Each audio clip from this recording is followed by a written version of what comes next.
Activation code required.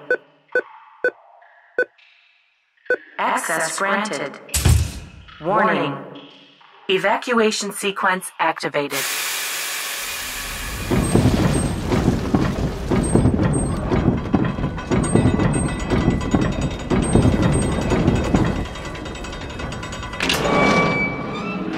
We're back.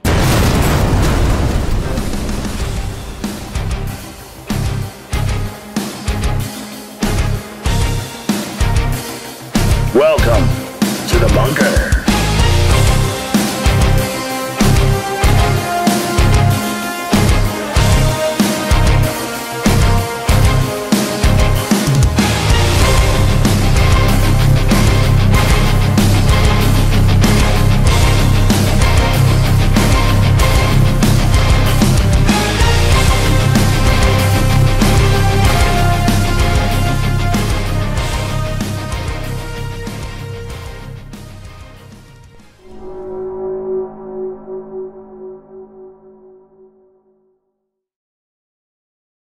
Hello and welcome back to another episode of the S-4 Paranormal Bunker.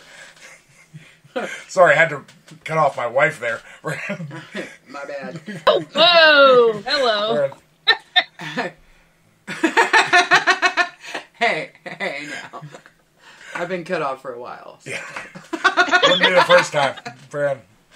So, but, tonight we are joined, as always, by Nikki Jacobs, the wonderful Nikki Jacobs. Hello. Hello, Nikki. Our resident giggler. Hello.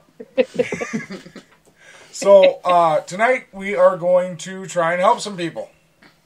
I have been searching the world of Reddit and have found a few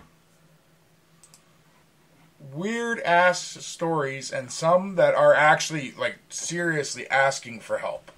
They are asking for anyone who can actually help them understand, anyone that has had experiences and can help them deal with it. And then some also that are just, well, this happened. So, we're going to start with demonic activity won't let me sleep. Need advice. Friend. So, this is from Pandemonant. Pandemonium? No, Pandemonant. Okay. Yeah. Friend, is their name, and this was written 2 days ago. Oh, wow. So, until 2 days ago, I, 26 male, did not believe in ghosts, spirits, maybe, but never actually an actual manifestation of something beyond that. That being said, as of the time of writing this, I am having to question everything I think I know about the world, and I need help. 2 days ago, I embarked on a long overdue vacation. Luckily, my family paid for travel costs, and I am getting to stay in their home abroad. The only problem is that the house is severely haunted, especially between the hours of 12 a.m. and 4 a.m. I'm talking footsteps, shadow people, the ringing of spirit bells, the sounds of things being pushed and moved, voice mimicry, and my least favorite, the unlocking and opening closing of doors. It's not that the activity is loud, but it's freaky. It definitely feels like there's some unexplainable things happening every hour or two, which is annoying.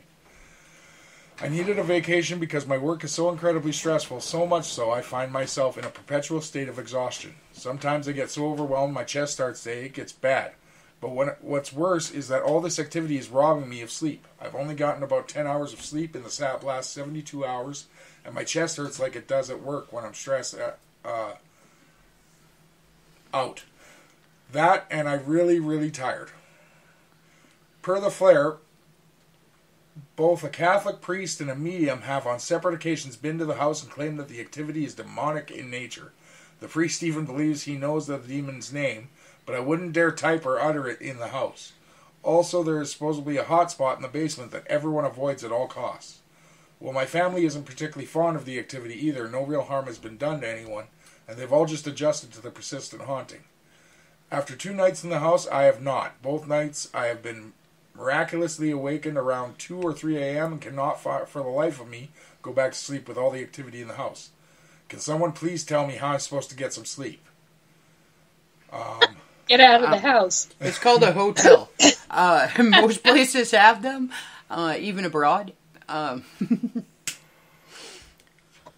So, shit, at this point, a hostel would be better. Yeah, seriously. If this is real, there's a number of things that need to be done. Yeah.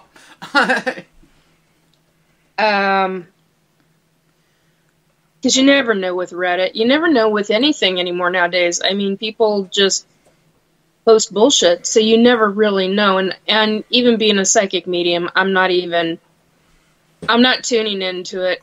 this is not demonic. There's no way. Yeah, there's no.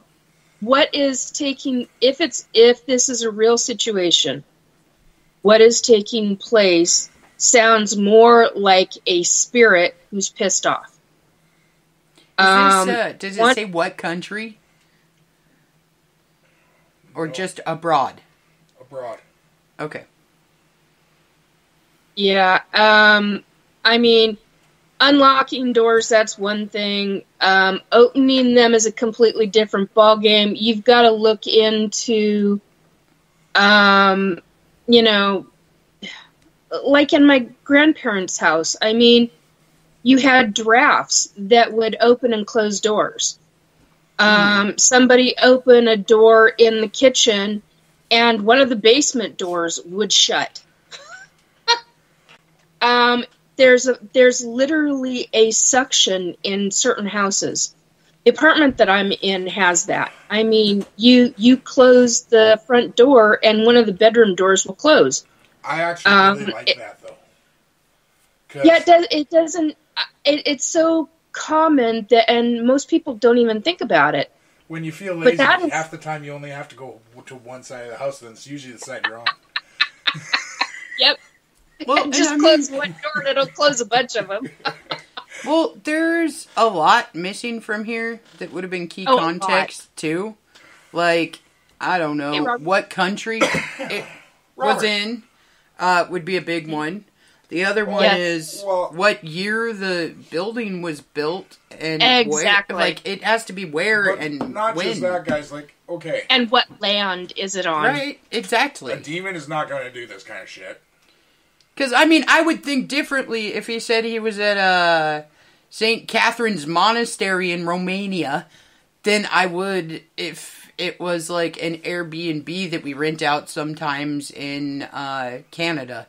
Like, there's very different... I would actually really like to know what the guy does for work, because I want to know if it actually really is that stressful. Or if he needs to go and get his heart checked. No. Well, that too. That's the other side of it, is the medical side. You always get your medical shit checked, but... First, it's not just the house. Yeah, it might be something that follows him. Or it could even be, do they have a chair that they bought from someplace, or a table, an antique table? I mean, you can have possession in inanimate objects. A doll, I mean, is usually the most popular one nowadays, or has been for a lot of years. But mirrors, sorry, Kayla, I just realized it's second cool. It came out. I know. It's cool. But you've got the mirror issue. You've got the old hairbrushes, from the 1800s, the 1800s. Antique hairbrushes. I mean, there are people that they collect all sorts of weird stuff. So, I mean, there's so many different aspects of this that could be forms of possession from an entity or from a spirit who is attached to those things, and they're pissed off because they don't want to be in that house. They want to be somewhere else. I feel like for me, it's kind of common. Such a lack of, like, actual explanation here. Like, okay, the doors are opening, this and that is opening. Is there something that you did right beforehand every night? Is there something that you feel guilty about? Or is there an issue that you're having with... Well, okay, but there's some things in here that can't be explained very easily, like voice mimicry. Mm-hmm. Spirit bells. Well, shadow people. And okay, now to wait be a minute. perfectly honest, though. Yeah, sorry. Go for it. Voice mimicry can even be voice to skull, electronic warfare. That can be a psionic warfare type of situation. So there are all sorts of pieces of crap here that it could potentially be. Yeah. I mean, and Kayla's exactly right. There's not a lot. There's a lot of explanation, but not enough of the detailed stuff that a paranormal team would go in to deal with unless they had a lot more information. Okay, and the other thing I'm having... That's what bothers me, is he's detailing way too much why he's at the house. Mm-hmm. Yeah. Well, see, that's what I'm saying. The other thing that kind of bothers me a little about this story is... Okay, so let's say he's going abroad, so obviously he probably either flew or did a really long drive to get to wherever he went. He's saying that he's tired and stressed out at work already, and this is why he's leaving this area and going abroad. Bingo. So, I mean, this guy's already on sleep deprivation mode because of the travel there. And then you're in a new area, in a place that one of your family members was like, I'm pretty sure it's haunted, dude. And tells you about the fact that they had a priest come in. Well, okay. But which sets him up to begin with. Exactly. So when you're going into it already sleep deprived and already knowing that there's something there, you're going to create something there even if there isn't. Because you're believing there is. And then you go 2 days without any sleep in between. Well, now you're going to be seeing all kinds of shit because that's what happens to your brain when you're sleep deprived. That's just what I was going to say. Susceptibility. How susceptible are you when you have lack of sleep? I mean, that happens a lot. Like, when you have lack of sleep, very susceptible. Typically, I'll listen to somebody when they're talking to me about seeing shadow people. Unless they tell me that they haven't slept for 2 days ahead of time. Because then, yes, you were seeing shadow people. It doesn't mean there's actually shadow people there. But your mind is filling in the gaps of your sleep deprivation. Friend, I will say, no matter what it is, a Catholic priest is always going to tell you it's demonic. For the reason that... Depends. That depends. Well, most Catholic priests. Yeah. There are some good ones out there, but most of them are going to say that because... well, that's their realm. A Catholic priest can't walk into a house, find a spirit, and say, wow, this guy's a fucking asshole. That's not going to happen. He's not allowed to say that, number one. Friend, because we're not supposed to believe those exist. Angry spirits in the Catholic religion aren't a thing. Angry demons are.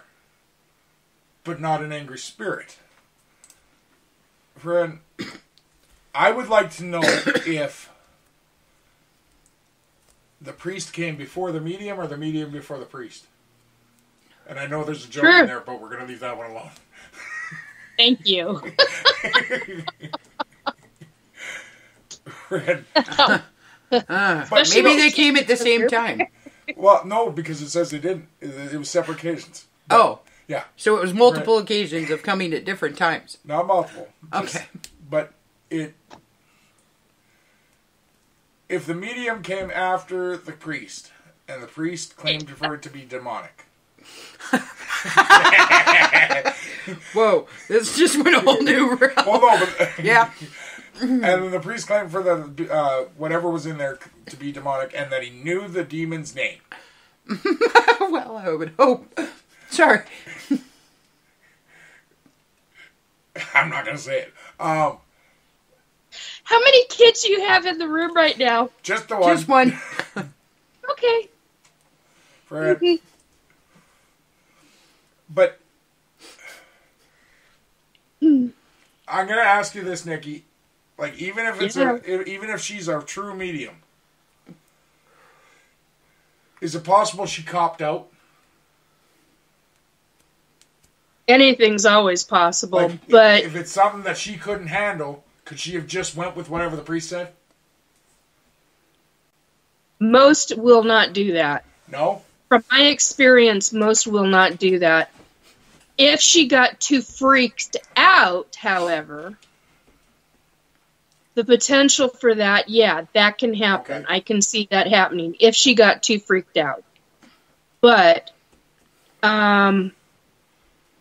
most will stand their ground, and they'll start calling on the angels, their guides, whoever they specifically work with, God, Jesus. Like I said, whoever they choose to work with. So they bring those folks in from the other side and start doing extra protection around themselves if they start getting panicked or freaked out. There are folks that I have known where they are like, nope, I'm done. But they'll tell the person I'm done, and they'll tell them why. So, but to completely walk out, no. Oh, God. Kayla. I will say most of the commenters, Yeah.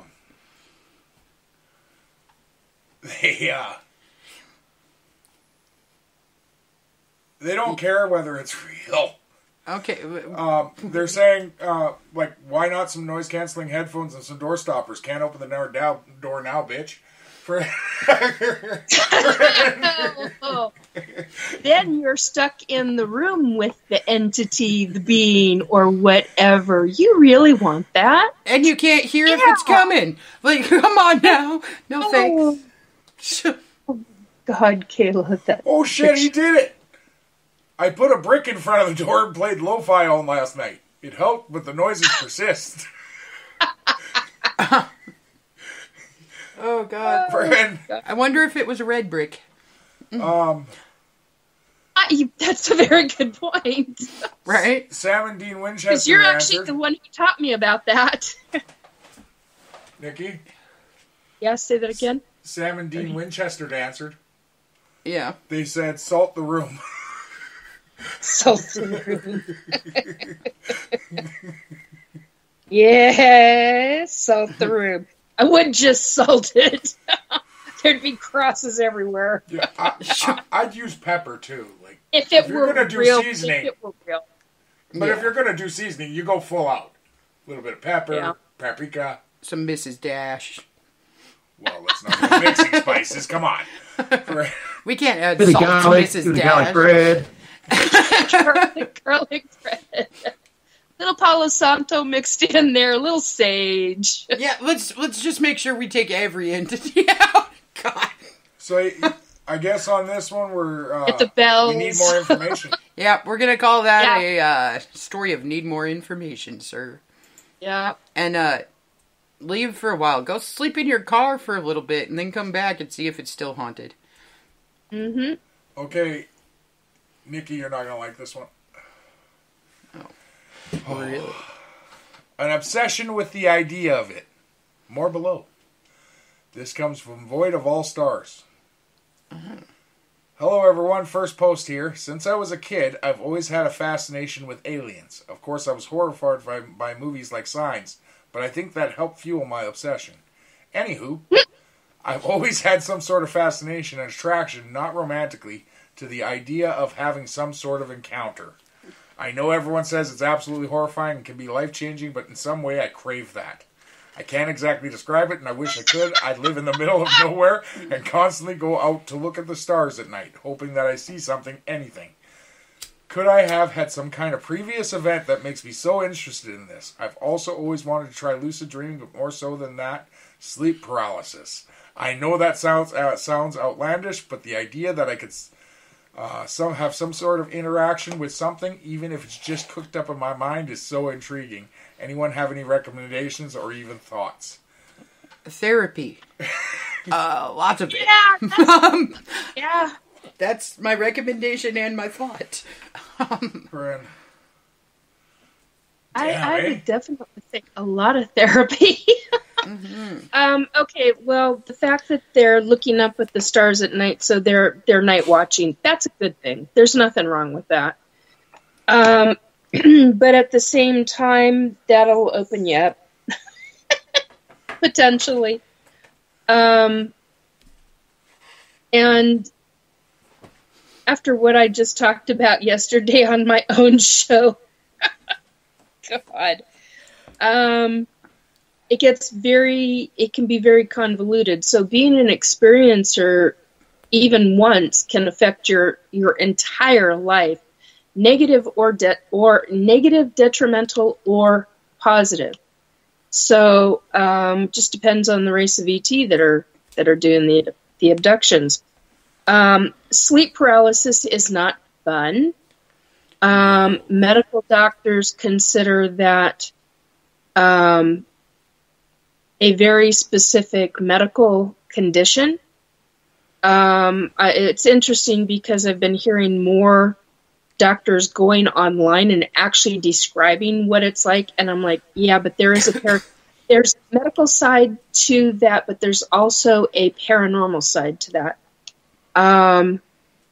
But they look at it as it's all medical, period. There's no ifs, ands, or buts, which I find just really frustrating. That said, yeah, I mean, they're craving intensity in their life, which means, why are you not doing other things to get what you need in your life? Yeah. So, the problem that I have here is that they said that they're not, like, sexually attracted to the idea. Like, somewhere in there, it had said in a non-sexual way, right? Non-romantically. Non-romantically, there we go. It could be sexual stuff. Okay, but then they kind of went on to describe how they would like to have an encounter in a erotic way with where did some you hear kind erotic? of a being. Well, if you continue reading after that, it's like... Lucid dreaming, Kayla. Sleep paralysis. They say it sounds outlandish, but to have some kind of sort of encounter with something, even if it's just cooked up in my mind, is so intriguing. Right. Why are you trying to make it erotic? Because it's the wording. It's already raunchy and weird. The wording is weird. Apparently this is the thing, because other people, the other commenters on here, they start describing on him how to start lucid dreaming, and then put a note at the end. Sometimes I repeat a mantra to myself a few times before going into the sleep meditation. I want alien contact. Oh, God, no, they don't. And then it says, but it doesn't matter. They do what they want, like Napoleon Dynamite in the back of a school bus. Okay. I'm going to chalk that one up to probably some early childhood trauma and the fact that this person... I honestly just believe that they need to seek therapy and talk to somebody about it. I don't know if it's childhood trauma or if it's literally just a fascination with aliens that went the wrong direction. Like, honestly, this person sounds like at a younger age they should have put that into a healthier hobby. They have an addiction. Yeah, that's what it boils down to, is that they have an addiction, and somebody who has the addictive mindset sets them up psychologically for other things later in life. And that is incredibly dangerous. Seriously, that's where a lot of forms of addiction come into play. So you got to be very, very careful, because the way it is described, I do agree, because that was one of my first thoughts. It sounded very sexualized. The way it's being described. Mm-hmm. And the fact that they blatantly had to tell you, wait, not in a romantic way, like, kind of puts it as setting it up for, well, that's exactly what you meant here. Yeah. I think that depends. It's like it depends behind on what the their friends scenes. are like, because right. on this show, anytime we say anything, we pretty much have to say that. Friend, like, if you said, I want to meet Bigfoot in real life, and then you would honestly have to say, not romantically, Kay, like, come on, that's not what I meant. You're still going to get made fun of for it, because that's the way we are. But, friend, this person is hyper, I almost want to say hypersexualized, there's a specific word I'm looking for, but I can't pull it out of my brain right now. But it's a form of hyper and then whatever the word is. And that usually means there's something else going on in the background of their life that hasn't been disclosed. Mm-hmm. That's what I'd be a little on the concerned side about. I'd be a little on the concerned side for this person. Mm-hmm. How old did she say how old she was? No, didn't give an age. Okay. Well, coming from an ET abductee of 52 years experiencer, it is not necessarily something you want, because there are many different races of ET who abduct. Some who are not nice, others who are loving and caring, and others who would rather eat you. Bit by bit. But I think that's kind of what this person's looking for. Okay, so clicking onto the person's actual like Reddit page. Yeah. I think that might be just the way they write. Okay. Like about everything? Maybe they're just no, a hypersexual they are a very person. hypersexual person. Yeah, okay, that's what I'm saying. It's 90% of their posts are furry oriented. Okay. So, yeah, okay, like, it well is wanting to have an encounter with something that's not 100% human. Tell me if none of you understand this, but as well as futa oriented. What's a futa? Futanary. What the fuck is a futanary? That sounds like hootenanny, but not really. Half animal, half human girl with nail parts. That's exactly what I was talking about. It sounds like they just want to have sexual relations with something that isn't entirely human. Friend, go to Comic-Con and pick up a boy. He can continue to wear the mask. You'll be fine. Nikki, you're going to like this. Fur babies! That guy who commented with telling them how to do the lucid dreaming. And at the end, they described the aliens as Napoleon Dynamite in the back of a school bus. Mm-hmm. Friend, another person asked them, were you the ones who described them as being like autistic kids on a school outing? And with ADHD. Friend, but that's how they're describing the aliens that are coming down here. Friend. Time for someone to do the hokey pokey and turn it all around. Because that's what it's all about. Next, I am done with hypersexualized. I want to have fur babies, lady. Okay. All right, we're going to go back to the paranormal for a minute. Sweet. Well, like to spirits. And this is one we have talked about constantly on this show. Oh God. I'm scared. And in the older days, because Eric made us constantly talk about this. Oh, okay. Are ghost hunters dangerous? Do they make hauntings worse? They can. This comes from subreddit Paranormal from Walk on Your Knees 4. Oh, wow. It says, hi, I'm currently living in a very old house that many people say they feel is haunted. I found a very reputable local ghost hunter association in my area. They're entirely volunteer-based, don't charge for their investigations, and have a very clear protocol that they follow, which includes non-paranormal research, including things like carbon monoxide buildup, where I will be present and observing them the entire time. I feel really good about this group in particular. However, I'm starting to have second thoughts anyway. I've read a bit about haunted houses, and some sources say that the act of investigating can actually make things worse and provoke them. I'm experiencing stress from the haunting and would like to take steps to resolve whatever is going on, but I don't want to feed negative energy or add to it by bringing this group in.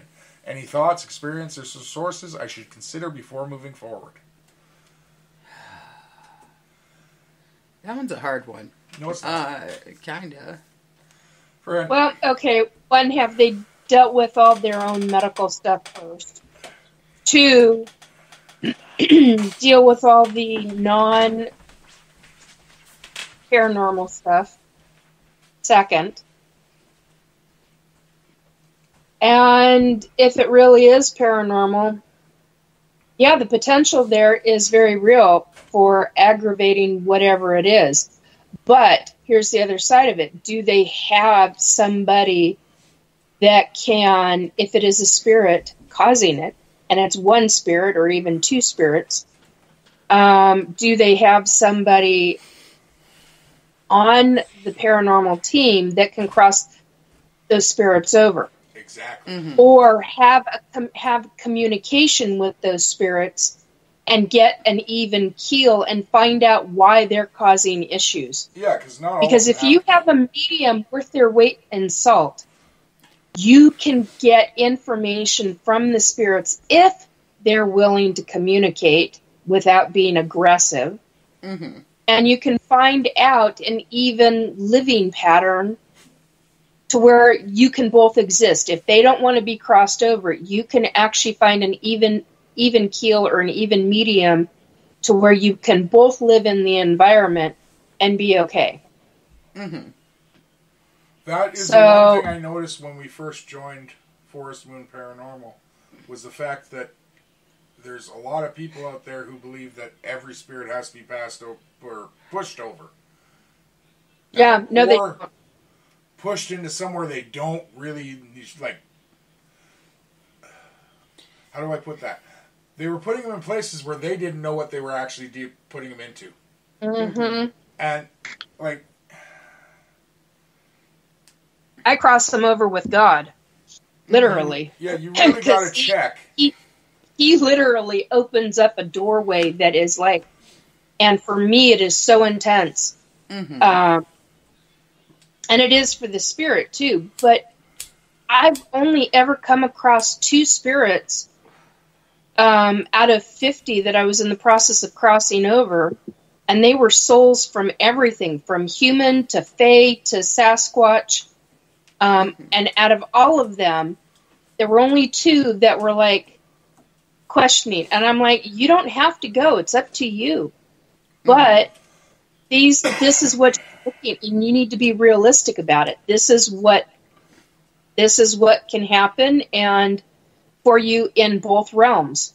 Well, and it was very fascinating and very interesting to learn what they thought, how they felt about stuff, where the questions. I mean, I never anticipated the kind of questions I got. I can't even begin to explain some of them, but because some of them were so intense. And God himself answered the questions for me. And some of the angels were like, okay, well, that goes to this, and this is how we deal with that. And I was like, wow, okay, well, I didn't know that. So, yeah, it's quite a mind bender. You do not have to, if the spirit doesn't want to go and they would rather stay on this side or on the side with everybody that's physical, that's up to them.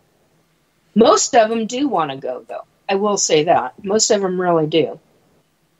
I will say, like, on a lot of these ones, these posts on Reddit, it really turns into quite the shit show. Yeah.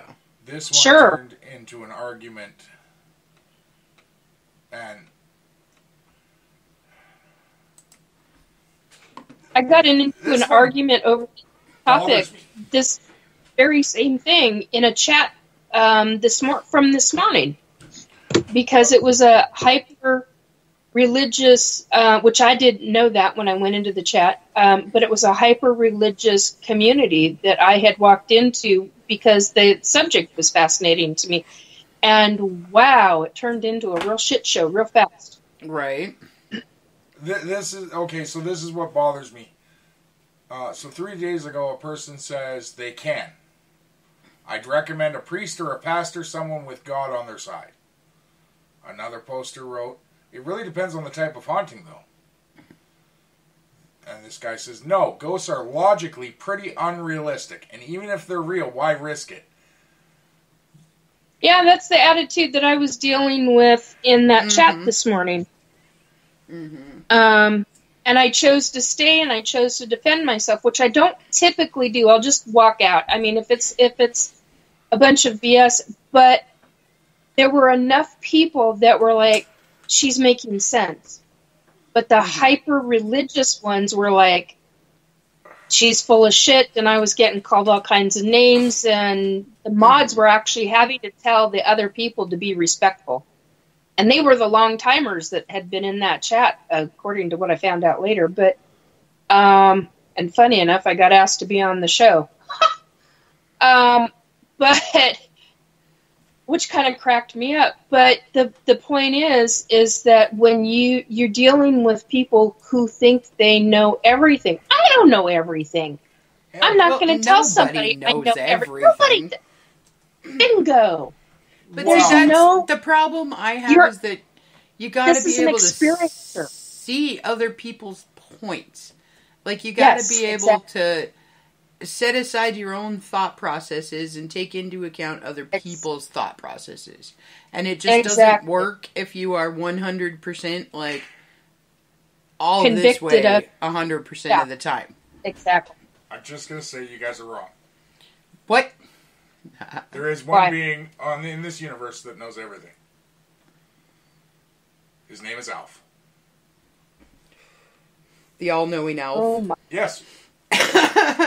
All right. He fully admits it on almost every episode. So. Gordon Shumway. Gordon Shumway. Oh my God, I hadn't thought about that in years. Right. Oh my God. Like, you know, the TV series from the 80s. God. I think that that's brought the up problem. Memories. Okay, so the original poster. I think the biggest problem is the. I really wish she would list who she is bringing into her home, but I get that she can't because you don't want people to know where you live off a Reddit post. Yeah, for That's sure. never a good idea. For sure. But at the same time, I don't like the way she identifies them as a reputable local ghost hunter association. I don't like that term. I've always thought ghost hunter was a bad term. Well, all of them are. Like, even investigator can be a bad term. Yeah, very true. In this field, yeah. Because you're walking in there, you're trying to get information, but you're not trying to help anyone out of it. Right, but I don't think that we need to hunt ghosts. That's like, they're just spirits. Would you rather it be called paranormal encounterists? Well, then you get into the realm of the last Reddit post, and you get people thinking weird shit about you. I honestly do really like the way Eric put it. And the FMP was called a emergency response team for the paranormal. I like that idea. I do too. If you have an emergency, you call them. If you need help, you call them. Yeah, I think response team in general would be a good... Yeah. Like paranormal response. Like, we're not promising this, but we're not gonna fucking hunt them either. We're not gonna kill them.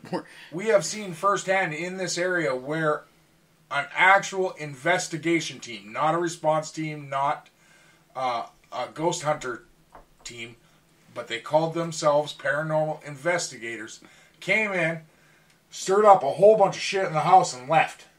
And said, well, our investigation is over. Thank you. Yeah. Well, thanks for not helping at all and making it way worse, for sure. And that one, I can't, forgive me, I can't remember who the actual team was, or, but they have a TV show. That's how I know. Yeah. They did an episode in Famous concrete. TV show. Yeah. Famous TV show, yeah. I can't remember their names, or the name of the show either. But, I wouldn't say it for legal purposes, but yeah. Fuck, there's 19,000 of those shows now. Like, yeah, very true. Friend, so, like, how am I supposed to remember this shit? Friend, I know it wasn't Zach Baggins, and I'll call him out on fucking anything, because, well, he's a douche.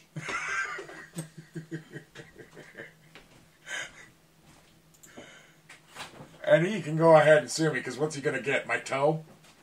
It seems like he collects those. I think he's got a few serial killer ones. Yeah. Right. Well, if I'd known about that a year ago, he could have had 5. Well, but then you should collect different ones, okay? Oh my God. Like, if you collect 5 big toes, you're just going to look weird in the end. Depends on where he wears them. God, actually. That's really a disgusting thought. Oh, God. Okay. Next. On to the next. All right. We're going back to aliens.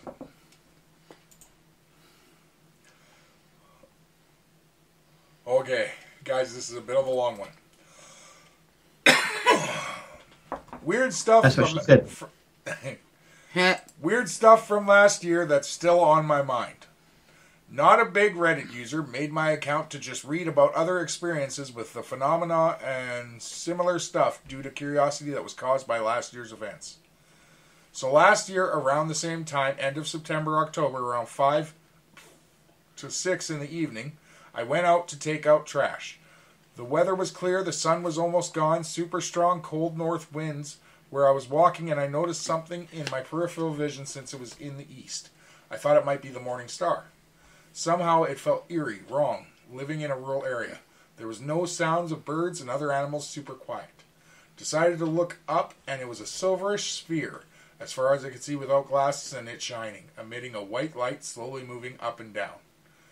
First thought was a weather balloon over a woodland area, but in those winds and heights it would be blown away. Imagine a plane just traveling across the horizon, not super high up, not super low, just stuck, not moving, in medium height. Then the weird pulsing light stayed consistent, and the movement up and down wasn't big enough to affect the light coming from it and reflecting from it due to the setting sun that was almost gone. It freaked me out, and I turned away. My brain was screaming, don't look, don't get involved, since it couldn't be drones. Noticed drones at night while stargazing, just shifting and changing locations at specific hours, and they have multiple colored lights. Saw them with binoculars. They weren't there a few years ago. Why are they there now? Don't know. Okay. After a few seconds, gathered my courage and continued to observe it. The slight up and down movement stopped. It just started to move across the horizon slowly, going north against the wind. It went for some distance, and then it just disappeared behind my house, dropped the trash to see behind it too, and it just picked up speed and was gone. So I didn't really see it dash, flip, blip, etc. away. It just vanished. Told this to my family, and they just laughed it off in disbelief, so I played it off as, ha ha ha, UFO, right? Probably a drone, gotcha type of joke. Also, there wasn't anything on local news, on social media from the townspeople, no weather balloons, drones, etc. Now comes the freaky part. Not a big alien guy. Watched some X-Files and Twilight Zone as a kid with my parents. Had some interest in paranormal occult as a teenager. Due to sleep paralysis that occurred at 14 and followed me to 26 plus. Being an edgy emo kid from girls, currently 32. Or 4 girls, sorry. Most research and debunking it, same as sleep paralysis, brain just wakes before body, sleep states got crosswired, etc. Anything to rationalize it. Fast forward a few weeks, maybe a month after the event with shiny object in the sky, went to bed with a slight migraine, wasn't super late, thought it was lying down will help, since I don't get them often, but to be honest, thinking about it now, I don't get sick often either, maybe a cold or flu once in 7 years. Anyways, suddenly I'm in my kitchen and I feel something is watching me. I notice a tall, grayish, white being looking at me through my window, but not like the ones you see on TV. It had regular, slanted, big black eyes, but I noticed it had a blue iris in the eyes. The jaw was more defined, but not human, not like male or females have either. Lack of human-like lips. The eyes were emotionless. It had a frown, but it felt like a resting bitch face type of thing. I stared at it while freaking out and stumbled over to pull a knife from the table and face it. Basically, my monkey fight or flight instincts kicked in. It was taller than me. I'm 5'9", and the top of its head was reaching the edge of the window. Felt like I had to look up at it. It goes away from the window, and I see a shape of a woman like you would hold a baby going to the door trying to get in, but the doors are locked this late. I decided to help her, knife in hand, seeing her go past my window to the front door since that thing is out there. Suddenly, when I open the door, I'm transported out to one of my fields. Looking up, see a bright light have a small farmland plot. Suddenly, it's all black, and I'm back in my room in the bed, hearing this voice in my head. Couldn't tell if it's a male or female voice. It said, "I know everything about you now." Was confused for a second, then felt shame, since if it knows everything, we're human. We have all done things that we're ashamed of through our lives. As I was thinking that, I heard a hearty chuckle in my head, like you would when your pet or a kid would feel bad about doing a not-so-serious bad thing.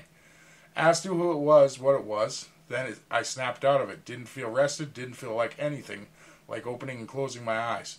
Maybe it was all a dream and meant nothing. Can't tell how long it was, didn't pay attention to time before laying down. Getting up, it was around 2 to 3 a.m.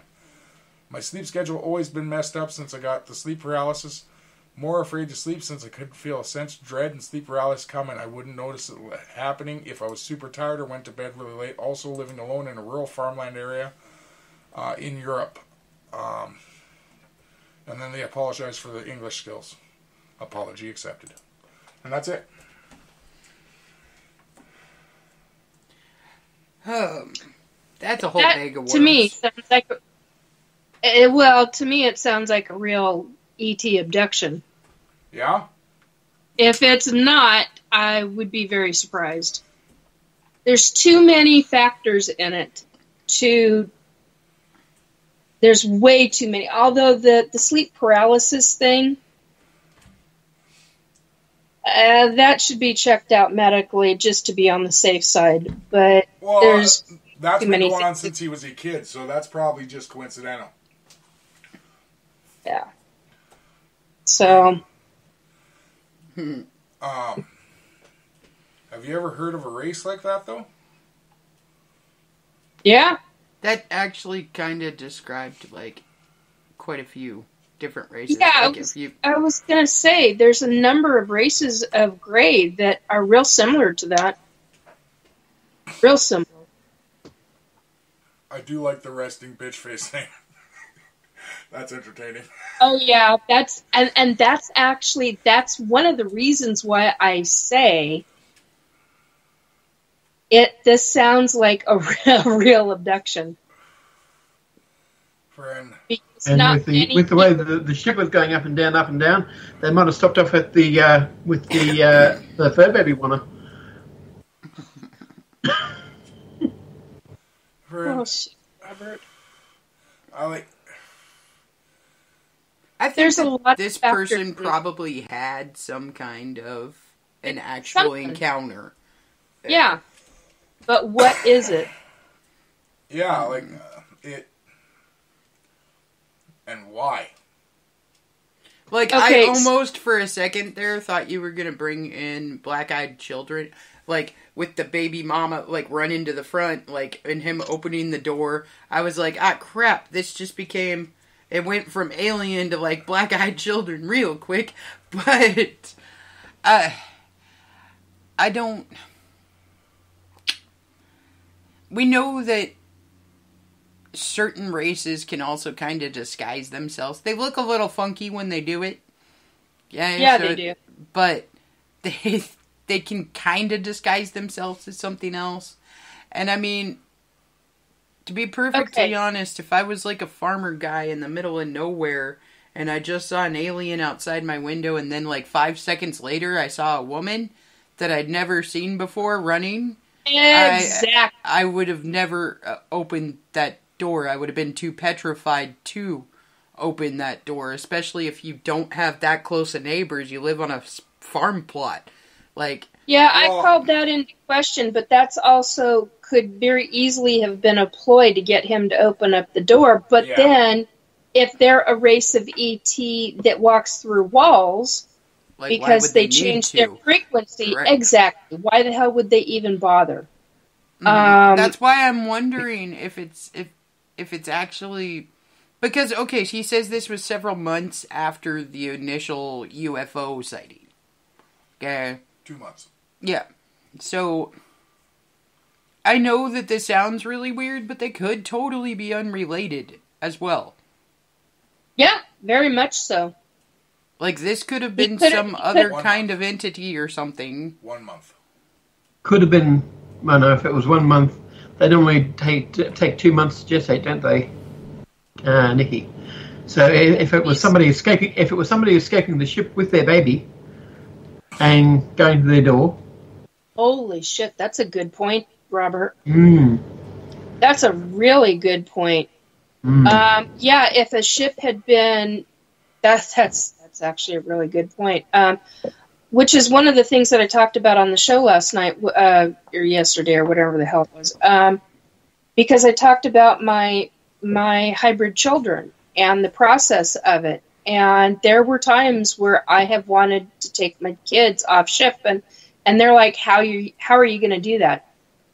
We're this far, what I didn't say during the show, but I'm saying now is you're so far above Earth in atmosphere that you cannot, how are you going to get back to the planet? How are you going to, take realistically, but if a ship has landed and the woman remembers, here's the aspect of this. Here's a different look at this whole situation. If that was not imaginary and that part of it did take place, and a woman did have her hybrid child with her, and she was escaping them, they were hunting her. That's a very, very realistic possibility.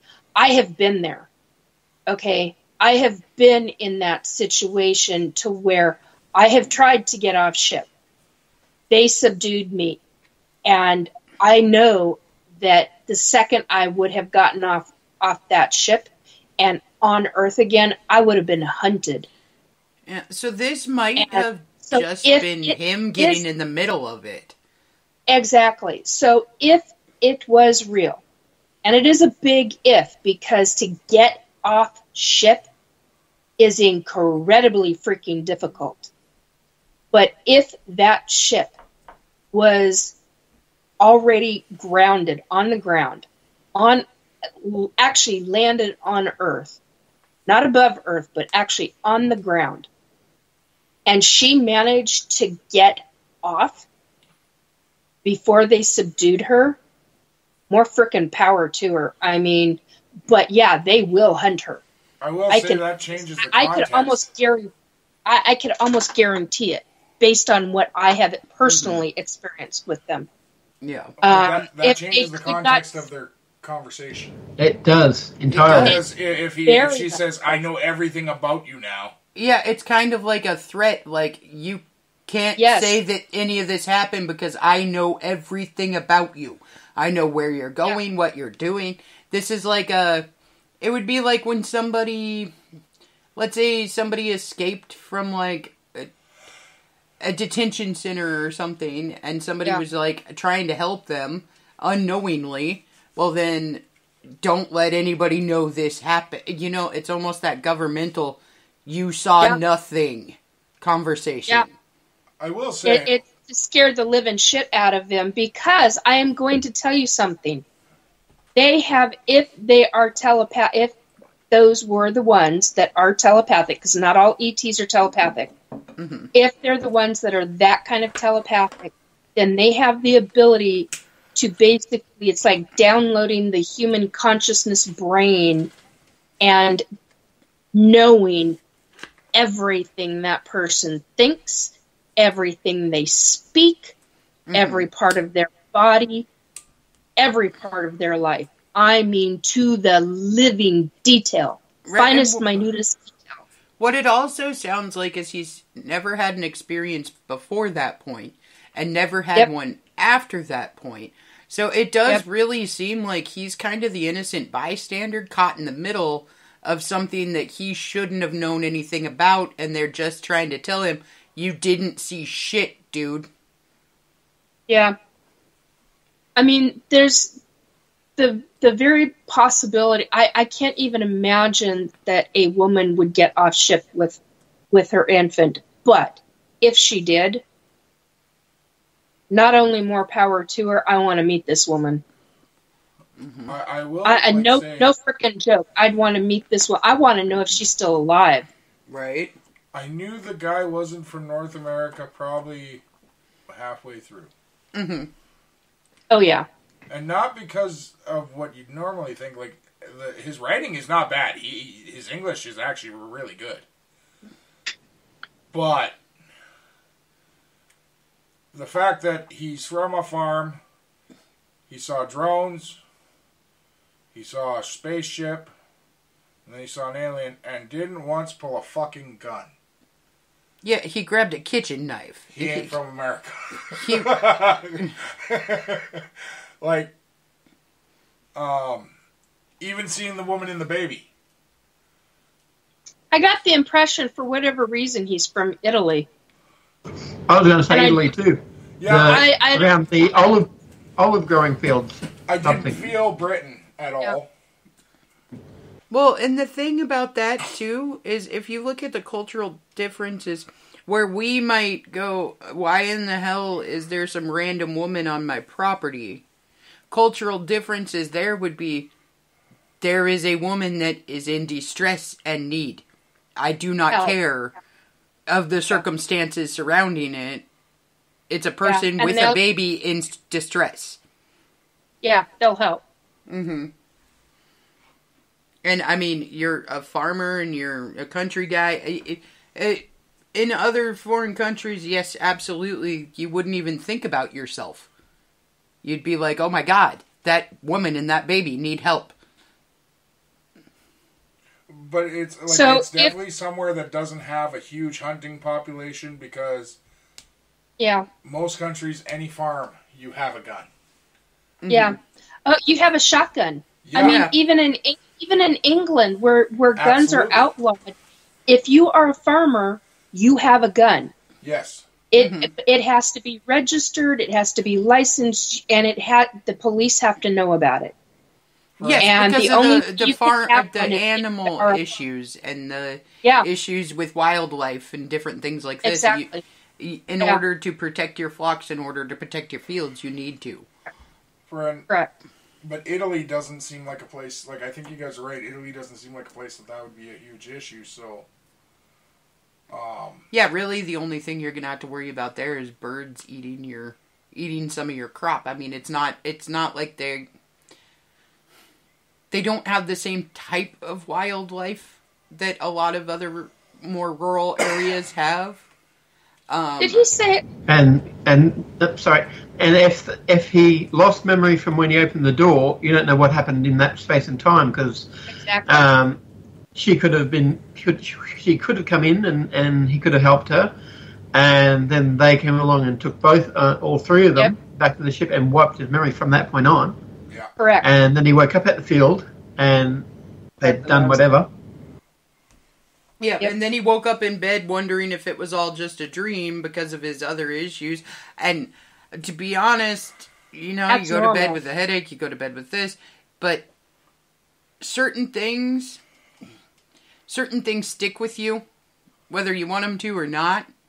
And an encounter like that is going to stick with you. And it doesn't even matter if it was a dream. It's still going to stick with you. It's a big pivotal moment here. And that's what makes me think that this is a real ET abduction. Mm-hmm. There's too many factors in this one specific story. The fact that he's got missing time, missing memory, from the point that he opens the door to when he's returned. And it's like exactly like what Robert had said. He may have helped the woman. Mm-hmm. And he may have closed and barred the door. And the fact that there's so many factors. You know he's just looking for answers. I think you guys are close. Yeah. Usually when people are talking about it, they're looking for answers because they didn't understand a circumstance that happened, and they're looking for anyone who has any idea what might have happened to them. Yeah. Because, okay, the reason I think he opened the door, he was transported to a field, saw the bright light, suddenly it goes black, and he's back in his room, in his bed. Then he hears the voice. As soon as he asks it a question about itself, he snaps out of it, and he doesn't feel rested. He doesn't mention not feeling rested until after that. Mm-hmm. That's very normal as an ET abductee, especially when you're taken on board ship. So he's been on board ship. Mm-hmm. That is, I can almost guarantee that based on what you just read, without a doubt. Mm-hmm. Because that's what I go through. It's very, very specific. It's not something I talk about very often, but and as an abductee, there are very specific, finite, minute details that most abductees do not talk about because you don't think about it. It's not because it's just part and parcel to the abduction process. But when you are taken like that, it means that you've had a very active night. Now, I would be fascinated to know if he had bruises, unusual shaped bruises, scoop marks on his body, or unusual weird scar marks on his body. I would like to have a blue light ran over his entire body. Or if he, honestly even got some form of tracking device so that if he does say something or go somewhere wrong or that all of a sudden it'll be like, oh, hey, whoa, buddy, we talked about this, you know? Oh, no, they'll shut if they got a tracking device on him. The tracking devices nowadays are so advanced. They're so much more advanced than what I went through or even what Robert's gone through. But they're so much more advanced that it can literally shut the brain down and it'll block the memory. And you're going, I'm trying to remember this. Why can't I? Well, it's because the ETs in that device turn you off. They'll the shut that memory. The thing that really makes me feel like this is a true case too is the fact that he hadn't had any.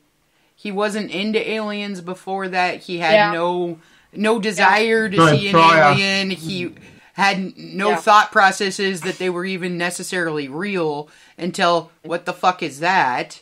And then he was like, okay, I'm going to play that off, and we're not even going to talk about it. And then there's this other experience, and then he hasn't had one since. It's been 2 years. There hasn't been any other contact. Whoa. Well, however, this. The thing is, this happened 2 years ago. Once. It started 2 years ago. Started 2 years Because ago. he posted this 16 hours ago. Oh, so it's still fucking with him. That's what I was going to say. No, he just hasn't told anyone because where he's from... So, we were wrong on the area. Okay. It's Baltic states.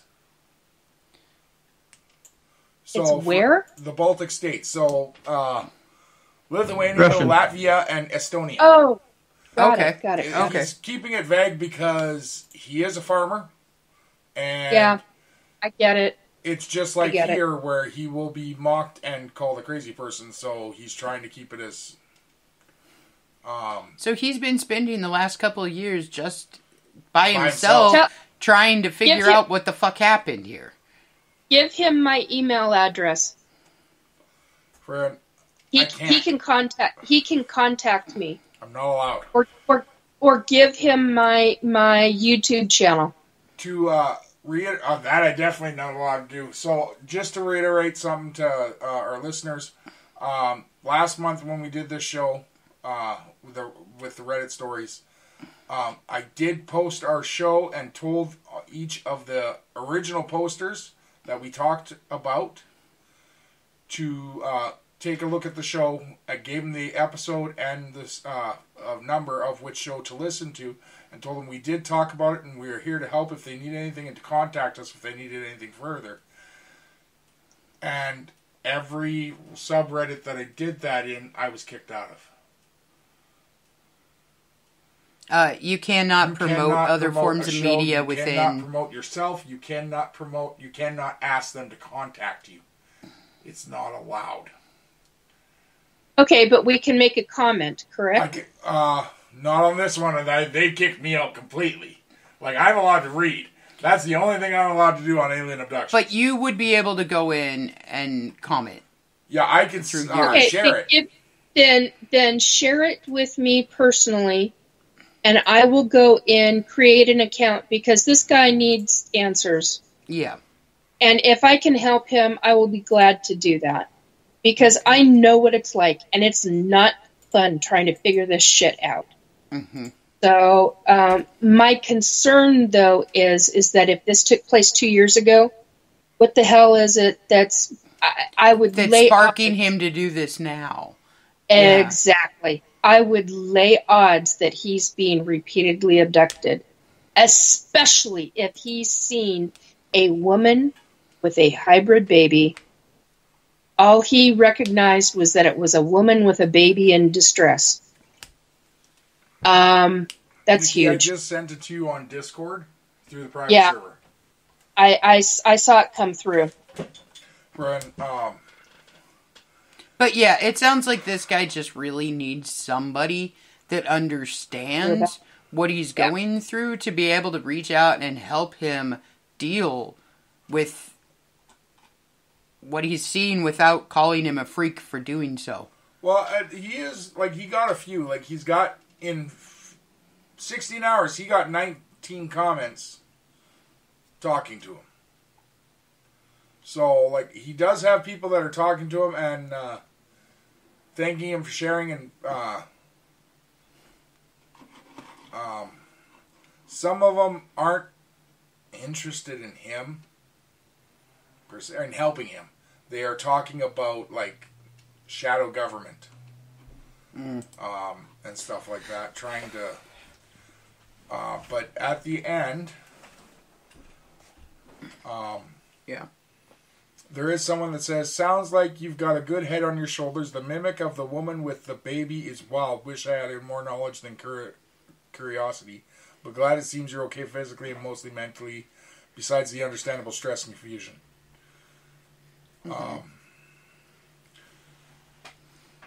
So he says, thanks for the supporting words. He says, mimics, something I have to look into. The stress and confusion was that year ago, but it still bugs me. Had dreams of all types since then, but nothing like that. Curious too about why, what, who, real or not, just trying to wrap myself around it. On a positive note, it brought my attention to the whole UAP, UFO world and other people's experiences. Yeah. I'll see if I can reach out to him.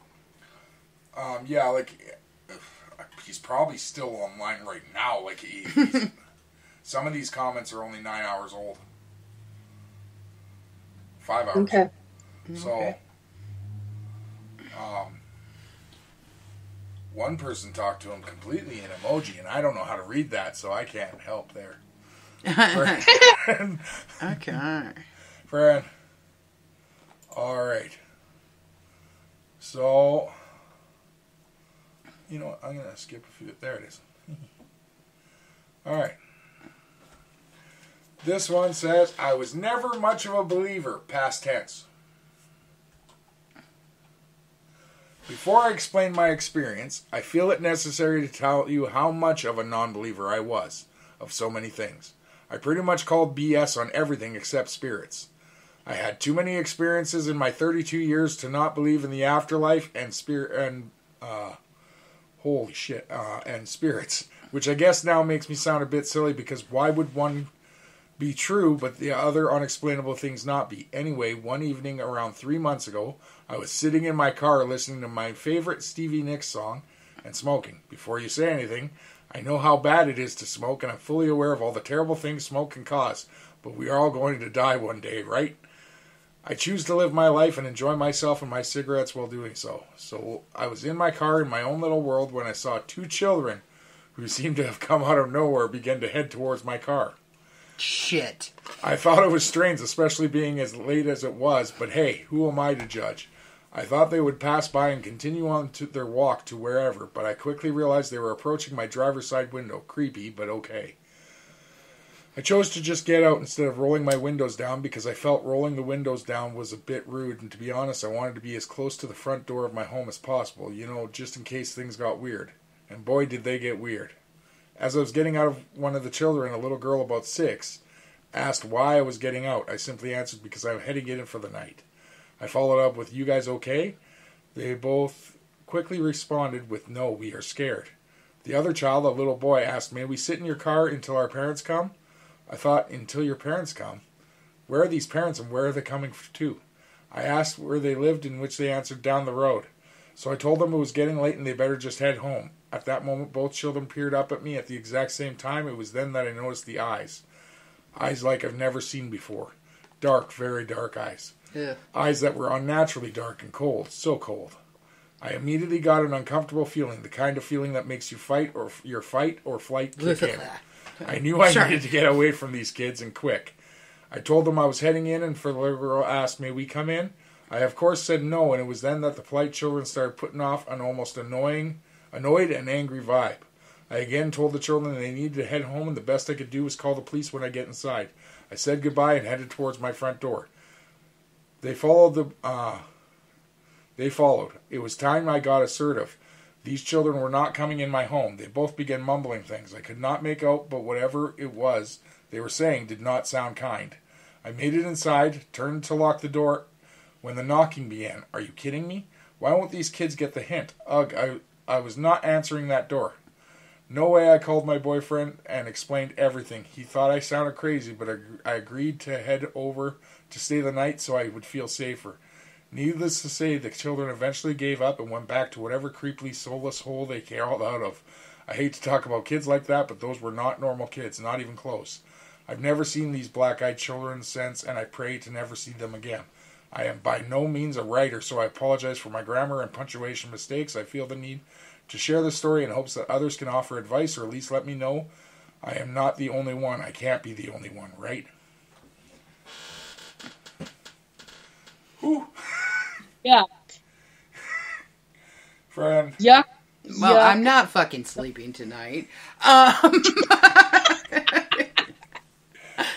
Oh, God. That's like my worst fear ever. It's okay. I got to head out in a minute. So, after the show. Okay? All right. Bye. Yeah. Friend. You're going to go listen to some Stevie Nicks and have a cigarette? Fuck yeah. Well, okay. That's fucking terrifying. I don't like black-eyed children. They scare the fuck out of me. That's racist. Yeah, well. I have to admit, this person is a lot braver than I would have been in that situation. Initially, yeah, I probably would have got out of the car like nothing was wrong. I mean, it's just a bunch of kids. Cool. But once I saw eyeballs that were like totally black and like soulless and cold and stuff, I think at that point I would have been a blithering idiot because I would have been running so fast to my door going, "Holy fuck!" that there would have been no. And I would have immediately called the police and let them know that there were 2 children that were like following me around talking about their parents coming to find them. And I don't think I would have been able to go back outside to get back in the car to drive to said boyfriend's house. I would have just sat by the door crying probably for the rest of the night. Excuse me, my lovely wife. Yeah. Who do you think knows you better, you yourself or me? Oh, probably you, for sure. So first of all, you would have boot-fucked one of those kids right across the goddamn street. I would have. I'm telling you, I would have been like, oh my God! And I can't run fast enough. Those kids would have caught me. I would have had to have kicked one of them. Yes, okay, sorry, but yeah. No, the moment you saw the eyes. I would have, yes, Yeah. I know. And it would have been an automatic reaction, and then I'd probably be in prison somewhere because it was just a kid from down the road that I just assaulted the shit out of. Okay, so, yeah, no. Ah! Damn it, Robert. I have watched you punch an 8-year-old kid because he scared you. I know, I can't help it. It's freaky. Okay? I don't think your reaction would be as, terrified as you think. I think your fight response would kick in a little bit more than you realize. And I'd just be punching a bunch of, black-eyed babies. I'd be like, oh my God! Okay. Yeah, and then you'd probably. probably find out that it was just a reflection from the street lights. That's why their eyes looked like that. They were actually just normal kids. That's what I'm saying. I would be in prison probably because I just punched a baby.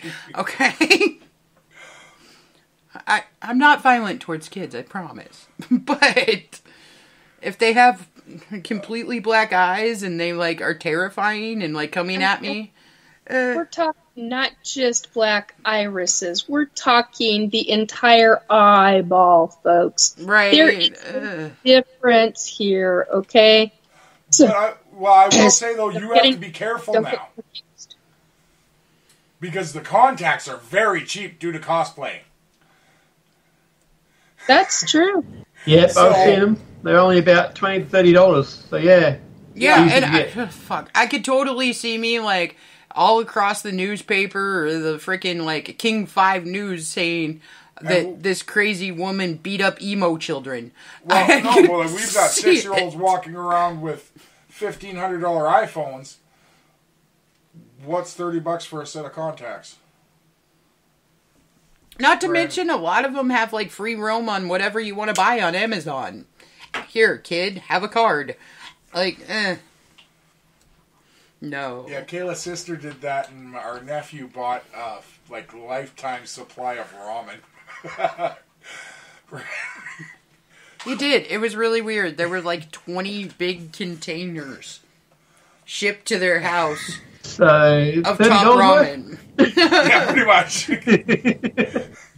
Friend. Well, and I guess that the guy delivering them asked if they were preppers. And my sister's like, no. My son is just a pig.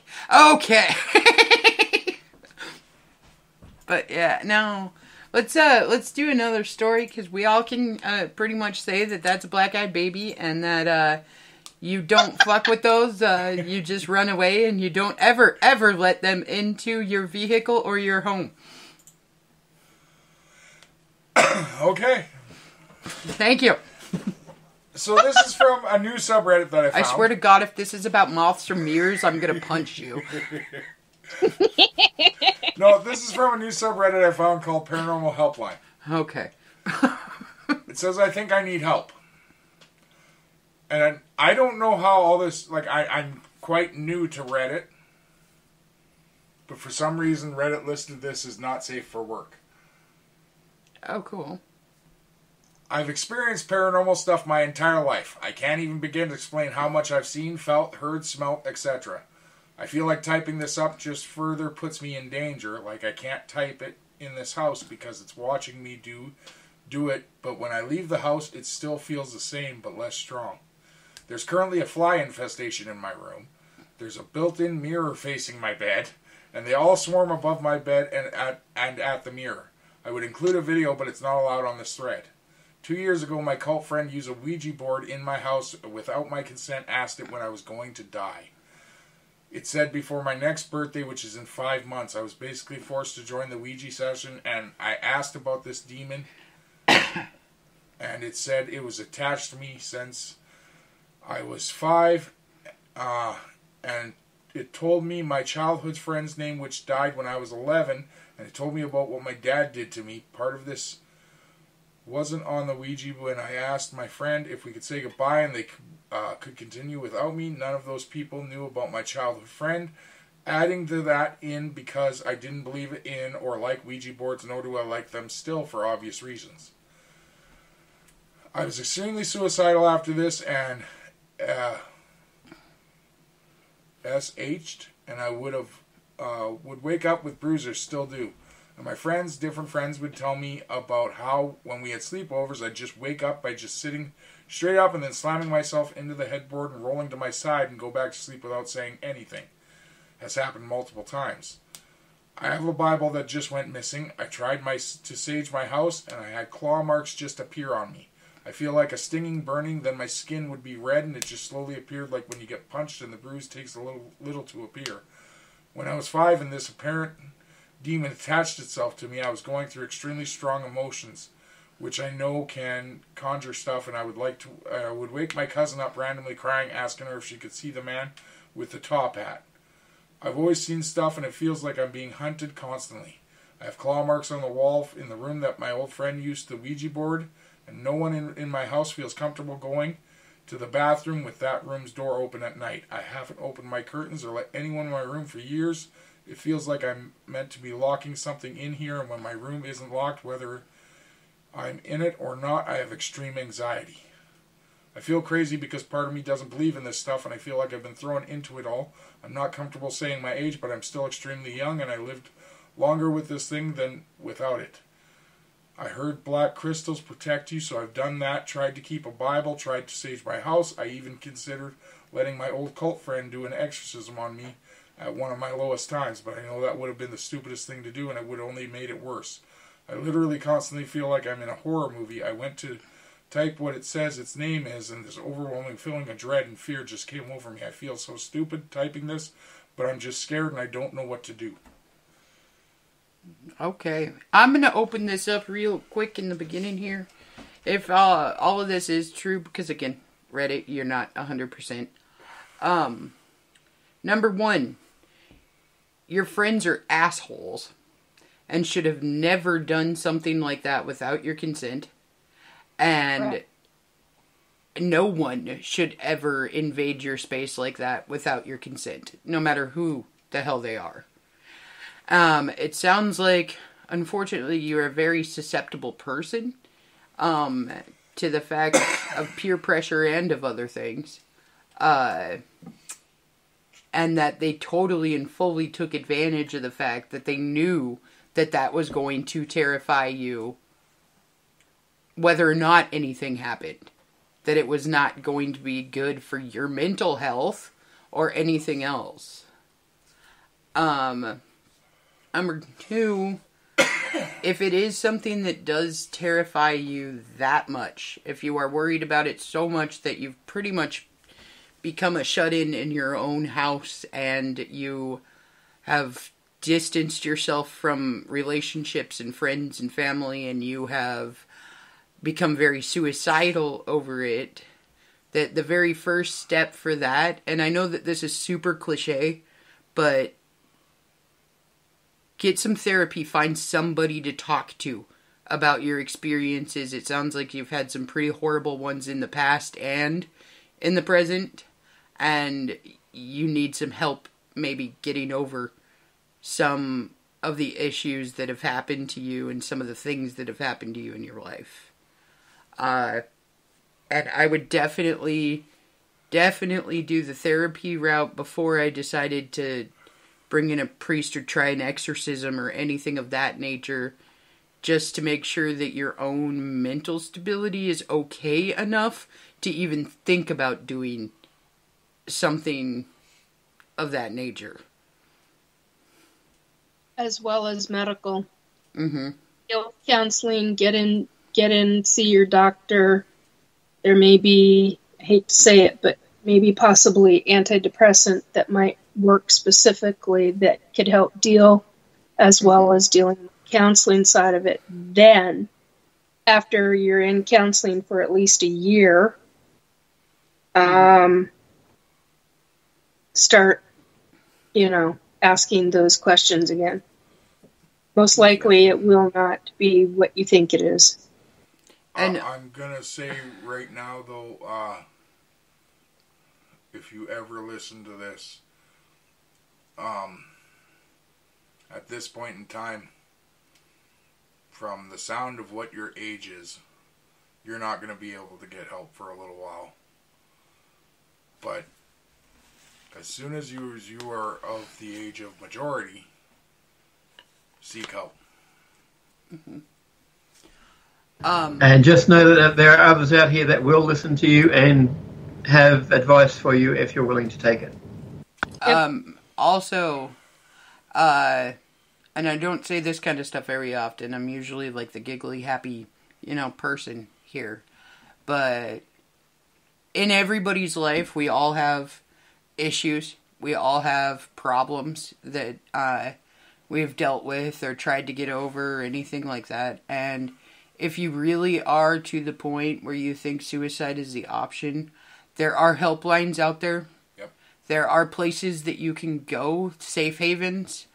And whether you are of age or not, if you've gotten to that point, there are health services that will help you even if you are underage. And Correct. You need to take that step and make sure that you are okay. Yeah, if you are and it seems like you are, just from reading the post, if you're in North America, or America, the United States, the number you can call is 988 on any phone. And they're available 24 hours, and they will talk to you. Mm-hmm. And honestly, if it gets to the point where it is so bad, call 911, and they will send somebody out to help you. Yeah, very true. As for the cult friend, get rid of him. Jesus Christ. Like, come on. Yeah. Like, and I understand wanting to fit in and wanting to talk to people and have a bunch of friends around you and everything, but if those friends are toxic people, you are way better off without them in your life. Yeah, like, I'm 40 years old. They're not. Mm-hmm. I'm 40 years old, and at some point in my 40 years, I realized when a friend passes you Kool-Aid, get the fuck out. Like, and it sounds like they're specifically doing things that they know are detrimental to your well-being. And that's means, not a friend. Yeah, it that's just not means a friend. They don't care about you. They are just trying to find out what they can do. And a friend doesn't do that. They're in it for themselves. Yeah. Mm-hmm. And I promise you, the older you get, you will eventually find those people that are true friends, that are going to be your group of people. We all have them. Like, you can be the most bizarre person in the entire world, and you can still find people that are willing to 100% accept you the way that you are. You do not need people who try to change you or try to terrify you or try to fuck and manipulate you. Like, that's never something that you should have to deal with. And that is a automatic, like, dismissal of that person from your life and a move on to different opportunities and different people. So the next one we are going to move to, if you're still listening, this is one for you to pay attention to, friend. So this one says, how to protect and cleanse. Hi guys, I'm not sure if this is the right place to post this, so please let me know if there's somewhere else I should go. I'm trying to get a better understanding of active measures I can take to protect myself as well as cleanse objects and spaces. I'm naturally a very sensitive person, and occasionally my sensitivity picks up for a little, and then it calms back down quickly enough that I can ignore it. I've never really had any guidance, and I'm now at 20 trying to understand because honestly I'm scared and tired and don't see how I can live like this forever. In the last 3 years particularly, I feel like I can't go anywhere or do anything without seeing, experiencing, or bringing something home. It is exhausting and ruining a lot of things in my life as I can't do them without fear. From what I've read, lots of people are just able to close this part of themselves off. However, I don't think that's working for me. I feel almost like I have to actively defend myself from this kind of thing. Most recently, I went antiquing and took home an absolutely lovely 1924 sewing machine. It is magnificent, and I love it so much. However, since that trip, it seems like something came home with me. I don't think it's the sewing machine itself, but possibly I was too open when I was walking around and picked something else up. After activity spiked and I noticed I was seeing things and felt heavier, I repeated a basic mantra, basically just saying they are not welcome and must take their baggage and leave. This is really the only thing I know to do. It worked for a little, but not so much anymore. There is also a few other things that may factor in. I'm currently in college and just moved into a home built in the 1800s that doesn't feel bad but just charged, if that makes sense. I feel like I struggle in general with college because it's such transient space and there is an unusual amount of energy and people flowing in and out constantly. But besides this, pretty much the entire area, campus and surrounding towns are very heavy and intense. I've seen more stuff here than in my entire life. I feel like I have to be spiritually on edge most of the time when I'm in this area. The area is also fairly rural and has held major historical events, and my school is located on land belonging to the Seneca Nation. My experiences were much more infrequent and, for the lack of better word, chill before coming to the school and area. However, since being here, I've had to deal with two extremely terrifying entities in two separate spaces that quite literally almost took me out. One of them also extremely affected my roommate. I promise I'm not crazy, haha. Initially, when this started, I was comforted because I could usually be at peace when I went home, but this isn't the case anymore either. Everywhere I go, I feel something. Could it possibly that whatever is in the air here could have spurred my third eye, or whatever you want to call it, to be open a little bit more, which is why it's now affecting me everywhere? Any help with learning how to protect myself and cleanse objects and spaces would be so greatly appreciated. I'm realizing I can't escape it or outrun it, so I'm trying to better understand it and cope. Okay. Well, unfortunately, there are certain people in the world that are what I'd like to call like paranormal magnets. Okay. Yep. They feel more, or they see more. Honestly, it's usually because you are very gifted, but have never been taught how to hone or how to treat that gift. So, it says she felt and smelt and everything, right? Yeah. So, like, is very, not just clairvoyant, but she has a lot of the clairs. All the clairs. Going on there. And if she has never been taught or never understood how to deal with that, it can be a horribly overwhelming, terrible experience for anybody.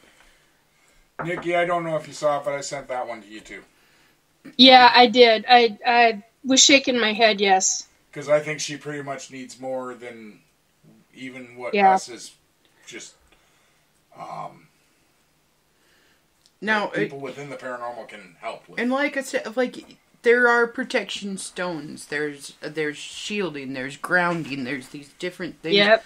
But if you are somebody that feels and has that much empathy and has that many clairs going on, you almost need somebody to be able to talk you through how to kind of defocus certain things, or how to kind of push away certain things. Well, and also, like, even the basics will help. Like, also, like Kayla said, stones and different things like that, but also grounding and shielding are very important. Yes. In anything you do. Mm-hmm. There are certain types of meditation that can help you quite a bit. But binaural beats, music, but it really certain tones. Yeah. To me, does really sound like you kind of need somebody that has some of the same gifts as you to just be able to kind of tell you what worked for them and to kind of build off of that in your own way, because it's going to be your own journey. there, because everybody is very different in what works and what doesn't work for them. If you're a highly musical person, then music typically works better for you than it would for somebody who has no interest in it. Same thing with, like, what it sounds like is you enjoy crafts and sewing and different things like that.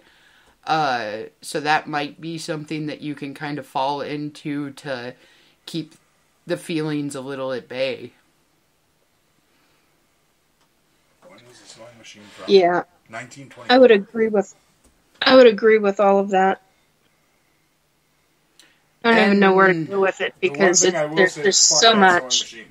Yeah. Well, I mean, she can sage that sewing machine or use Palo Santo with it. There's all sorts of things that she can do. And she's right. It's very possible that she picked something else up, that it may not be the machine itself. I don't mean paranormally. Have you ever tried to replace a goddamn belt on one of those sewing machines? Yes, it's Fuck not that fun. sewing machine. Alright. So, like, just as a jumping off point, as a very, very, very beginning point here, because it sounds like you don't have a lot of experience with what you can use and what does work in certain circumstances. She's a newbie. Definitely look into grounding and shielding. And I would go and I would try to find maybe a community in the area or somebody in the area that could talk to you a little bit more about different types of protection and what works for certain people and what might not for others. Stones are important, but sometimes they are very much so your own personal stone that works better for you. Yep.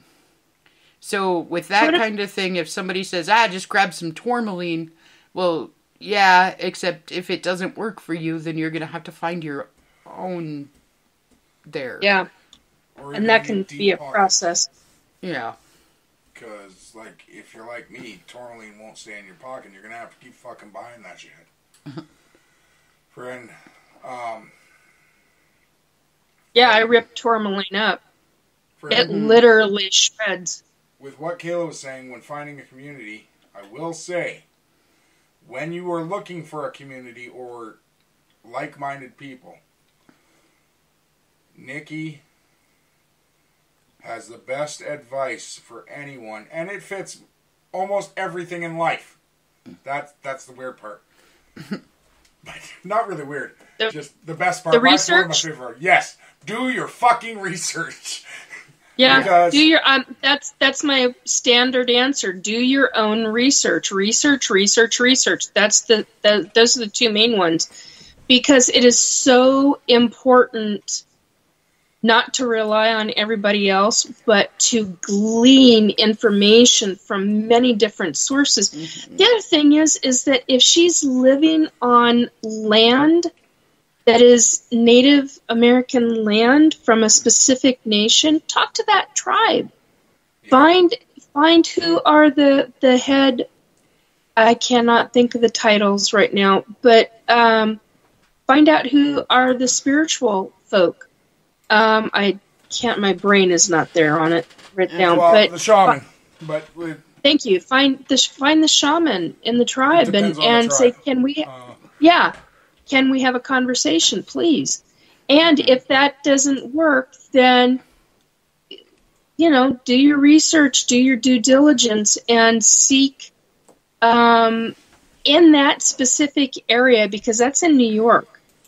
There's a lot of help in the state of New York, in Connecticut, in Massachusetts. Mm-hmm. There's a lot of different, I want to say paranormal groups. It's not where I meant. But there's a lot of shops that have true experience. New Age type ones. Yeah, New Age folk who can help you with a lot of that. Now, I will say just really quick here, too. It sounds like this is probably the first time you've been out and about, like, doing your own thing, away from home, away from family. That you're in a new area, that you're dealing with the stresses of college for the first time, that there's a lot of personal stuff that's going along with this too. And any major life changes like that, especially if you are a sensitive in any way, it's going to throw everything off. So you are going to end up feeling more than you would have before in a safe haven of your hometown or your family and all of the support that you used to have versus moving out on your own and doing all these new things. Sometimes when you have major life changes, it can bring things to the forefront, even spiritually and everything that you never expected it to. And sometimes it can kind of be an overload. Okay.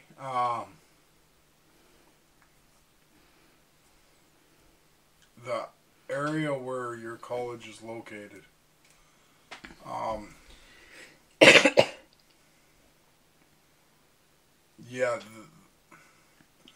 the major historical events, not only were they on that, like in that area, but they had a lot to do with the tribe itself. And I'm not assuming here, but I would also... This is 1776 type of shit. Yeah. Sometimes your ancestry can also have a toll on that too, depending on whether or not you yourself have any history or ancestry of tribes or tribal members, or anything like that. Very true. I will say that, like, her school's located on one of my favorite tribal lands because the tribal lands belong to the Iroquois Nation. Mm-hmm. And I used to love the Iroquois Nation because they were the first nation I was introduced to that didn't sleep in teepees. And I was like, what the fuck's wrong with these people? Friend.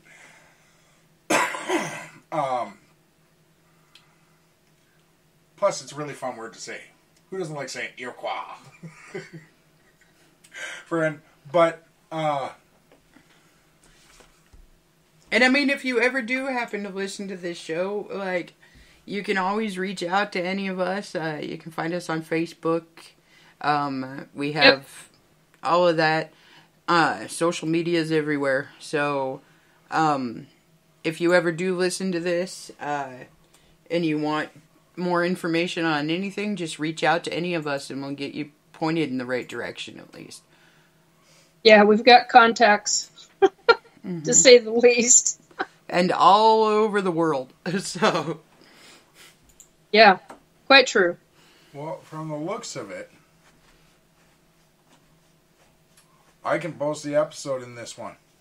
Oh, nice. So, I will comment that. And well, I would assume if it's a for help page, you can send help links. Maybe. I don't know how the Reddit runs, but I think it's mostly they were expecting to run as the moderators helping. I can't believe how old this actually is, and I've never found it before because it was created October 15th, 2015. So it's 9 years old. The post or the actual group, like the help group? Okay. The post is only 11 days old. Oh, okay. So. Oh, so then you are new to college. Holy crap! You would have just started then. Yeah. Yeah. No, she's 20. That doesn't mean she's not new to college. She said this was her first year.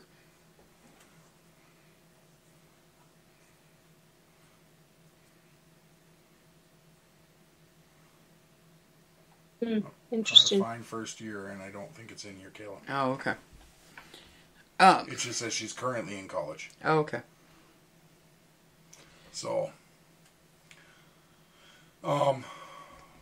But yeah, anything you can... anyone got anything else to add on that one? No, I think we have just enough time for one more, maybe, though. Yeah, I think it's pretty much been covered.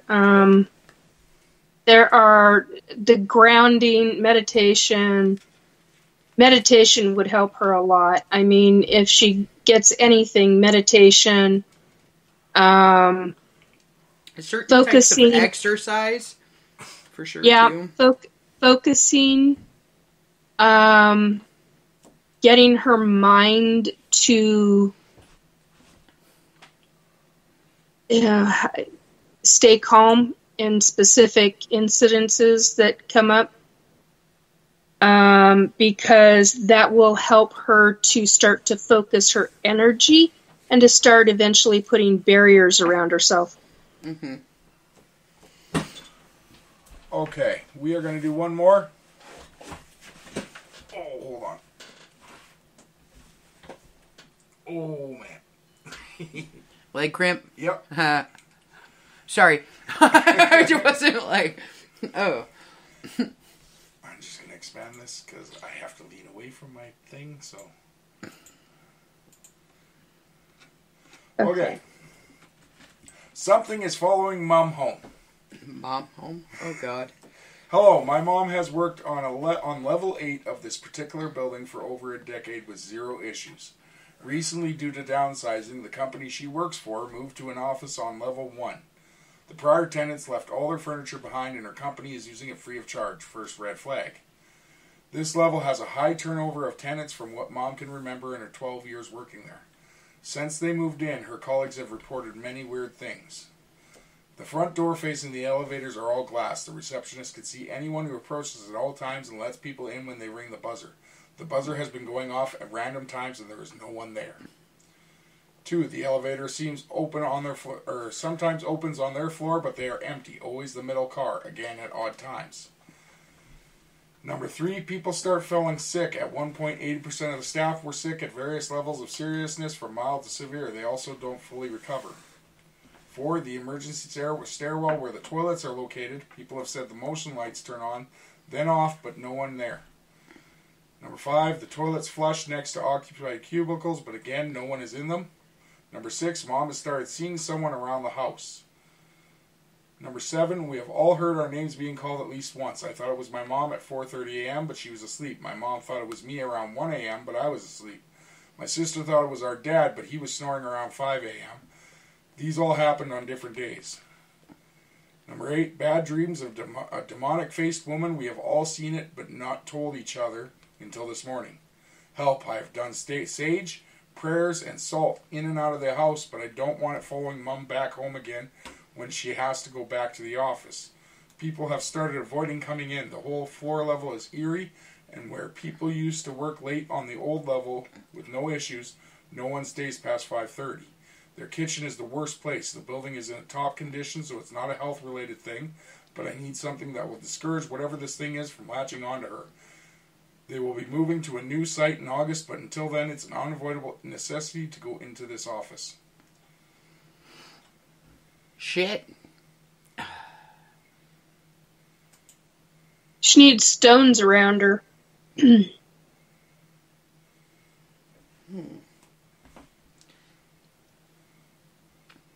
When was that posted? Wearing 5 stones months. on her, too. Necklaces, ankles. You said that was posted a month ago? Bracelets, 5 ankles. Oh, okay. 5 months. Yeah. I mean, if you're going to deal with the personal in that way, then anklets on each ankle, bracelets, and a necklace. Yeah, like... And a prayer. Again, grounding and shielding. If you can get your mom to do it. Wherein...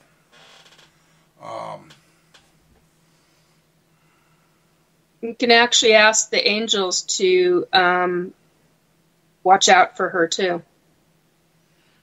Okay, so I would like to know if there's any updates on that one.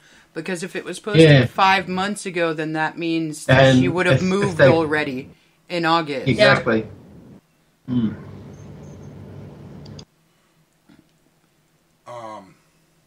There are no updates.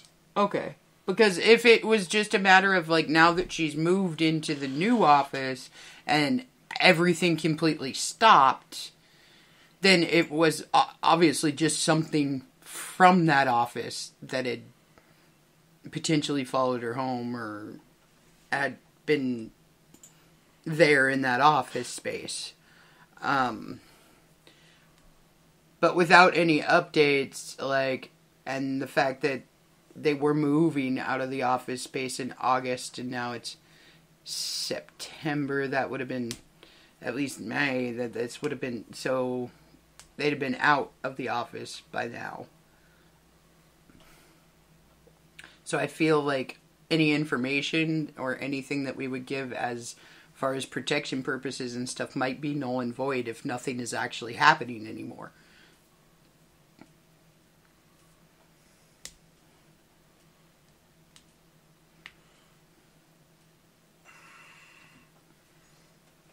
Okay, guys. I got nothing. Well, there's a reason for that. Sometimes when I go and find these, I don't always look into the backstory before we bring them on the show. Uh-huh. What do we got? This person's an asshole. Oh, are they? They're posting in a paranormal help group. But the day before, friend, they watched their cat do the cutest thing.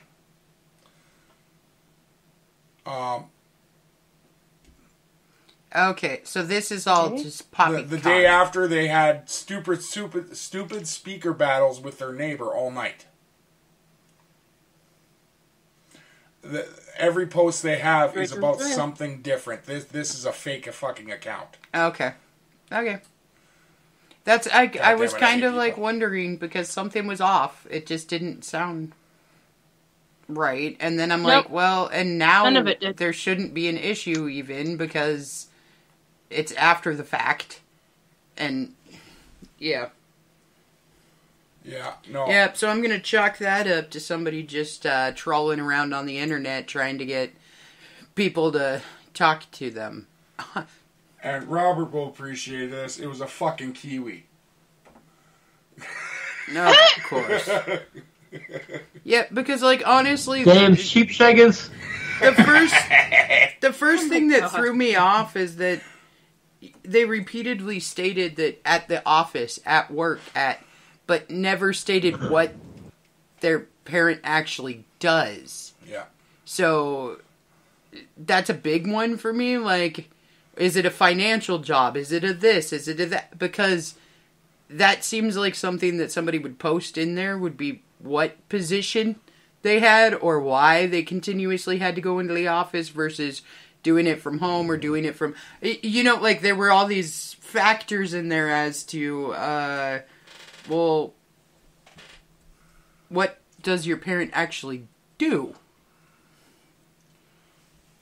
Yep. Yeah. Friend, unfortunately, sometimes in this, we are going to find that. And yeah. Well, I mean, people are weird and they want attention in any way, whether it's negative or positive. And sometimes people are just attention seeking in that way. Yeah. But hopefully we will be able to reach out to a few of the ones we talked about tonight. And like I say, if you listen to this, feel free to reach out to us if you have any comments or questions or anything like that that you'd like to explore or know more about.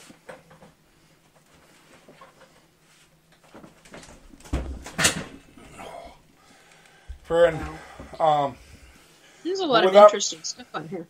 Yeah, right? There is. But we are almost out of time. So, Nikki, just to spring something on you, friend, tell us about your show because we haven't talked about it in like 2 weeks. So, I deal with paranormal in the show. Lately it's been all ET abduction stuff.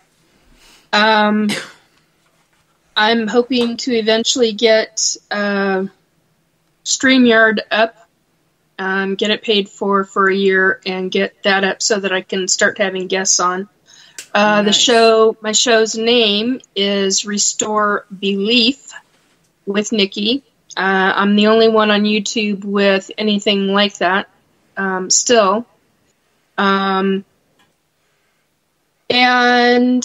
that will also give you links to my Facebook page, which is Nikki, Nikki.Jacobs, JACOBS.376. That's how you can find me. If you want to talk to me, restorebelief2022@gmail.com is how to get a hold of me. So yeah, it been going since August of 2022, and talking about a lot of different subjects, mostly ET stuff. Perfect. But quite a few spirit stuff, but mostly ET stuff. So that's where I'm at.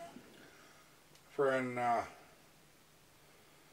Robert, you got anything going on lately? Yeah, I've actually just started a paranormal show type thing with a friend over in Western Australia, in Perth. Her show is on the Things Network, and the show is PWA. I'm not really sure whether that means Perth, Western Australia, but it's going to be on once a month. It was on last week, so 3 weeks from now it'll be on again. It's on our time my time it's 2 p.m. Her time it's midday, so about 11 to midnight over there for the East Coast, and go backwards from there. So I think it'll be on Thursday night for you guys. 7 p.m. on Thursday night. Okay. Friend. But as I said, it's one per month at the moment. Okay. Because she's only just starting out and had me as a co-host. So. Rock on. Friend, yeah. Can you do me a favor and post a link for that in the Discord? Yeah, I can do that. Perfect. All right, guys. Well, there will not be a show next. I was just about to get there. Sorry. Man. Jump the gun there, Kayla. I know, right? Dang. So, yeah, next week we will not be doing a show due to the fact that we are actually headed to Kayla's mom's house because my mom is coming down to visit us. Running. Good idea. Yeah. I finally get cheese again. So, this is going to be awesome. But thank you all for joining us. I have no idea what we're going to do in 2 weeks. Unless anyone has any suggestions. Not at this second. Not right now, but we will figure it out. Those crickets are loud. All right, guys. Thank you again for listening. As always, we will be here every Wednesday night except for next week. 10 p.m. Pacific Standard Time. Friend, with you here on the S-4 Paranormal Bunker. You all have a great week. Stay safe. Friend, stay happy, stay healthy. Good night, guys. Good night. Good night.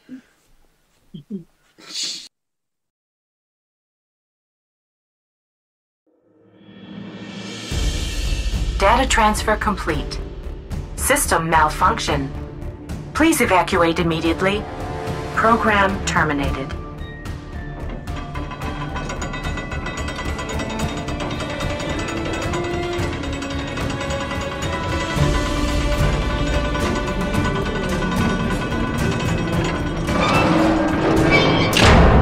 Son of a biscuit eater.